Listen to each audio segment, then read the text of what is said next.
Taste the Daily. அண்மை செய்தி. சென்னை ராயப்பேட்டையில் உள்ள புரட்சித் தலைவர் எம்ஜிஆர் மாளிகையில் அதிமுக வளர்ச்சிப் பணிகள் குறித்து மாவட்ட பொறுப்பாளர்கள் மற்றும் மாவட்ட கழக செயலாளர்களுடன் கழக பொதுச் செயலாளர் புரட்சித் தமிழர் எடப்பாடி கே பழனிசாமி இரண்டாம் கட்டமாக ஆலோசனை நடத்தி வருகிறார். காலையில் 21 மாவட்ட கழக பொறுப்பாளர்கள் மற்றும் மாவட்ட கழக செயலாளர்கள் ஆலோசனை கூட்டம் நடைபெற்று வந்த நிலையில் தற்போது இரண்டாம் கட்டமாக ஆலோசனை கூட்டம் நடைபெற்று வருகிறது. இது குறித்த கூடுதல் விவரங்களை தலைமை செய்தியாளர் ஜெயக்குமார் வழங்க கேட்கலாம். வணக்கம் ஜெயக்குமார், கூடுதல் விவரங்களை வழங்கலாம். வணக்கம் அருண். அனைத்து இந்திய அண்ணா திராவிட முன்னேற்ற கழகத்தினுடைய பொதுச் செயலாளரும் சட்டமன்ற எதிர்க்கட்சி தலைவரும் முன்னாள் முதலமைச்சருமான புரட்சித் தமிழர் எடப்பாடி கே பழனிசாமி அவர்கள் தலைமையில் சென்னை ராயப்பேட்டையில் இருக்கக்கூடிய அவை சண்முகம் சாலையில் அமைந்துள்ள அதிமுகவுடைய தலைமை அலுவலகமான புரட்சித் தலைவர் எம்ஜிஆர் மாளிகையில் அனைத்து இந்திய அண்ணா திராவிட முன்னேற்ற கழகத்துடைய மாவட்ட பொறுப்பாளர்கள் மாவட்ட செயலாளர்கள் ஆலோசனை கூட்டம் நடைபெற்று வருகிறது.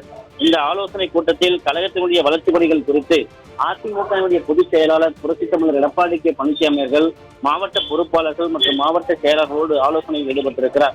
இன்று காலை முதற்கட்டமாக சரியாக 10 மணிக்கு தொடங்கிய 21 மாவட்டங்கள், குறிப்பாக சிவகங்கை மாவட்டம், திண்டுக்கல் கிழக்கு மாவட்டம், திண்டுக்கல் மேற்கு மாவட்டம், அரியலூர் மாவட்டம், பெரம்பலூர் மாவட்டம், கரூர் மாவட்டம், நாமக்கல் மாவட்டம், தருமபுரி மாவட்டம், கிருஷ்ணகிரி கிழக்கு மாவட்டம், கிருஷ்ணகிரி மேற்கு மாவட்டம், விழுப்புரம் மாவட்டம், கடலூர் கிழக்கு மாவட்டம், கடலூர் வடக்கு மாவட்டம், கடலூர் தெற்கு மாவட்டம், கடலூர் மேற்கு மாவட்டம், திருவண்ணாமலை வடக்கு மாவட்டம், திருவண்ணாமலை தெற்கு மாவட்டம், திருவண்ணாமலை கிழக்கு மாவட்டம், திருவண்ணாமலை மத்திய மாவட்டம், ராணிப்பேட்டை கிழக்கு மாவட்டம், ராணிப்பேட்டை மேற்கு ஆகிய 21 மாவட்டங்களைச் சேர்ந்த அந்த மாவட்ட பொறுப்பாளர்கள் மற்றும் மாவட்ட செயலாளர்களோடு ஆலோசனை கூட்டம் நடந்து முடிந்தது.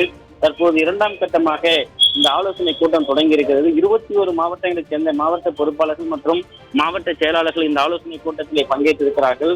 இப்போது நடைபெற்று வரக்கூடிய இந்த ஆலோசனை கூட்டத்தில் கன்னியாகுமரி கிழக்கு மாவட்டம், கன்னியாகுமரி மேற்கு மாவட்டம், தூத்துக்குடி வடக்கு மாவட்டம், தூத்துக்குடி தெற்கு மாவட்டம், தென்காசி வடக்கு மாவட்டம், தென்காசி தெற்கு மாவட்டம், திருநெல்வேலி மாநகர் மாவட்டம், திருநெல்வேலி புறநகர் மாவட்டம், ராமநாதபுரம் மாவட்டம், விருதுநகர் கிழக்கு மாவட்டம், விருதுநகர் மேற்கு மாவட்டம், தேனி கிழக்கு மாவட்டம், தேனி மேற்கு மாவட்டம், மதுரை மாநகர் மாவட்டம், மதுரை புறநகர் மாவட்டம், மதுரை புறநகர் மேற்கு மாவட்டம், புதுக்கோட்டை வடக்கு மாவட்டம், புதுக்கோட்டை தெற்கு மாவட்டம், ஈரோடு மாநகர் மாவட்டம், ஈரோடு புறநகர் கிழக்கு மாவட்டம், ஈரோடு புறநகர் மேற்கு ஆகிய 21 மாவட்டங்களைச் சேர்ந்த அந்த பொறுப்பாளர்கள் மற்றும் மாவட்ட செயலாளர்களோடு இந்த ஆலோசனை கூட்டம் நடைபெற்று வருகிறது.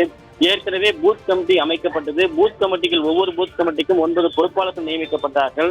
நியமிக்கப்பட்ட அந்த பூத் கமிட்டிகளைச் சேர்ந்த நிர்வாகிகளுடைய முழு ஆதாரங்கள், குறிப்பாக அவருடைய முகவரிகள், புகைப்படங்கள் எல்லாம் ஒட்டப்பட்டு தலைமை கழகத்திலே ஒப்படைக்கப்பட்டிருக்கிறது. அடுத்த கட்டமாக கழகத்தினுடைய வளர்ச்சிப் பணிகளை எப்படி மேற்கொள்ளப்பட வேண்டும் என்று இன்றைக்கும் நாளைக்கும், அதாவது காலை 9:30 மணியிலிருந்து 1 மணி வரையும், 3:30 மணியிலிருந்து இரண்டாம் கட்ட ஆலோசனை கூட்டம் நடைபெறும் என்று அறிவிக்கப்பட்டிருந்தது. அதே போன்று புதன்கிழமை 25ஆம் தேதி காலை 9:30 மணிக்கு 20 மாவட்டங்களைச் சேர்ந்த நிர்வாகிகளோடும், அதே போன்று மாலை 3:30 மணிக்கு 20 மாவட்டங்களைச் சேர்ந்த நிர்வாகிகளோடும் ஆலோசனை கூட்டம் நடைபெறும் என்று அறிவிக்கப்பட்ட நிலையில் இரண்டாம் கட்டமாக தற்போது இந்த 21 மாவட்டங்களைச் சேர்ந்த மாவட்ட நிர்வாகிகளோடு அனைத்து இந்திய அண்ணா திராவிட முன்னேற்ற கழகத்தினுடைய பொதுச் செயலாளரும் சட்டமன்ற எதிர்க்கட்சி தலைவரும் முன்னாள் முதலமைச்சருமான புரட்சித் தமிழர் எடப்பாடி கே பழனிசாமி தலைமையில் தலைமை கழகத்தில் ஆலோசனை கூட்டம் நடைபெற்று வருவது குறிப்பிடத்தக்கது. இந்த ஆலோசனை கூட்டத்தில் மாவட்ட பொறுப்பாளர்கள், மாவட்ட செயலாளருக்கு அதிமுகவுடைய பொதுச் செயலாளர் பல்வேறு ஆலோசனைகளை தொடர்ந்து வழங்கி வருவது குறிப்பிடத்தக்கது.